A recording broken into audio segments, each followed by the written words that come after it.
what was the reason for the switch, and has it generated what you anticipated? Well, I think like we're trying to do what we can as coaches to put our guys in the best position to win. And I think for both guys, regardless of who starts, there needs to be an urgency, a physicality, a command. Like they need to play really hard immediately as we start the game. And that's what's really important. And then as the game wears on, you know, as a coach, we need both guys to play well. But depending on how the game goes dictates, you know, which guy you play and how many minutes. So I'd say I'm not super caught up. I know it's been the only change we've made in the starting lineup, so you could put attention on it. It's really just trying to get that physicality we need from the start, and I think Robert's brought that for us. And at the same time, I think George has elevated his level of play. So at this point, it's been something that's gone well for us, but we'll continue to evaluate it each day. Morning, Coach. Obviously, you know, ball pressure has been such a big reason for success on the defensive end. What are you guys doing to kind of accentuate and emphasize that against a team filled with perimeter talent like Martin off the bench, Brown, and obviously Agbaji tomorrow night?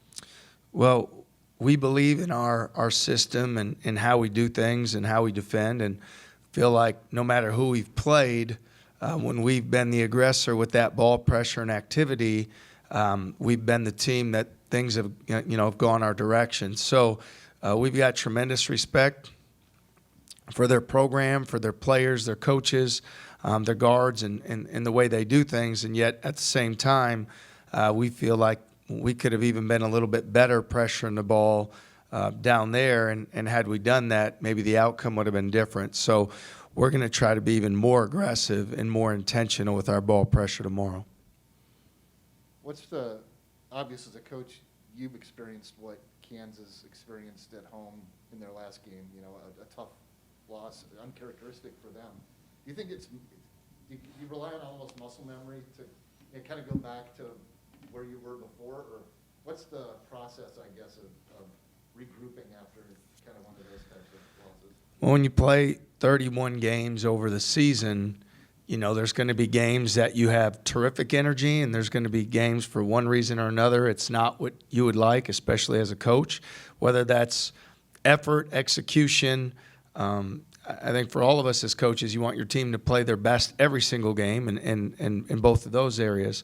What I would say for us is that we rely heavily on our habits, and so the habits are the ball pressure, the rebounding effort and energy, and toughness with the basketball. And when those habits, when we work on them every single day and they show up for us in the game, we're successful. And so what we try to do when we're in that spot is to really remind our guys through film, through practice habits, through conversation, individual film, the things that we do, why we're successful, and to get back to doing those things. And so I would assume, they're a very well-coached program, that they would quickly try to get back to their identity of the things that they do exceptionally well. I know even before Media Day, when all the new guys were being assembled, we met them. I think Jazz mentioned that he watched a bunch of YouTube clips of Hilton and Kansas games. And was that something you kind of urged them to do? Because I know a big selling point was this place can be really special for you if you come and do the right things, kind of thing. Well, we certainly promote Hilton Coliseum, our fan base, the enthusiasm, the energy in this building. We have our guys watch film on some of the great wins, some of the great crowds, some of the comebacks. We want them to understand the place that they're playing and how special that opportunity is every single night. So Jazz probably went a step, ahead or above and beyond, what we've done. But our guys should understand every time what an honor it is to take the court at Hilton Coliseum. Think about the guys that have played before them. Think about the success the program's had. Think about the fans and the crowd. So that should be a motivating factor, and it also should be something that when you're in the game can give you that extra energy to push you through some tough patches. What game sticks out for you past that you've been involved in Iowa State, Kansas games?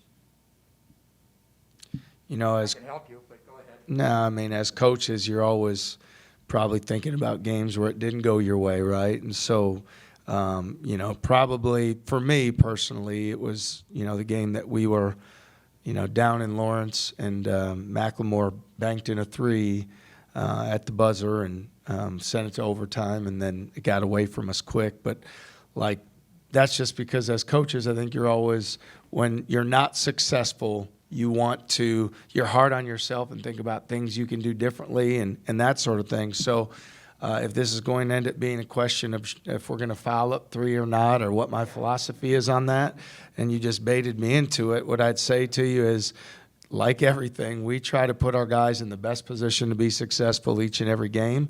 We don't have a set philosophy on what that is.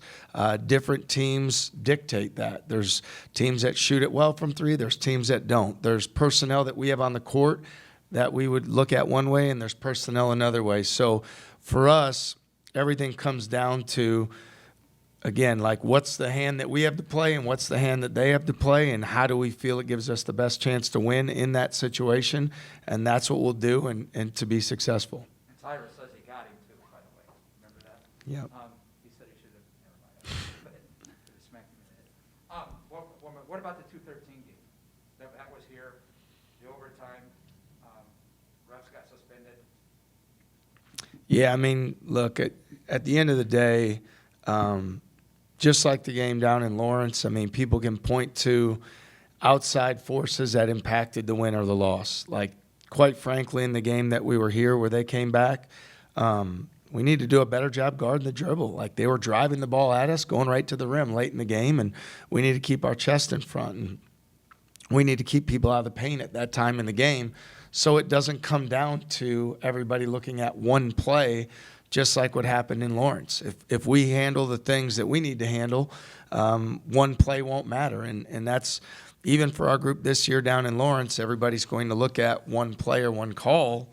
And at the same time, like, there was plays we missed at the rim. There was times we didn't execute our defensive coverage. There was times, you know, we had uncharacteristic turnovers. There was times we didn't pressure the ball enough. And so for me, we're going to focus on what we can control, and that's the areas we work on every day.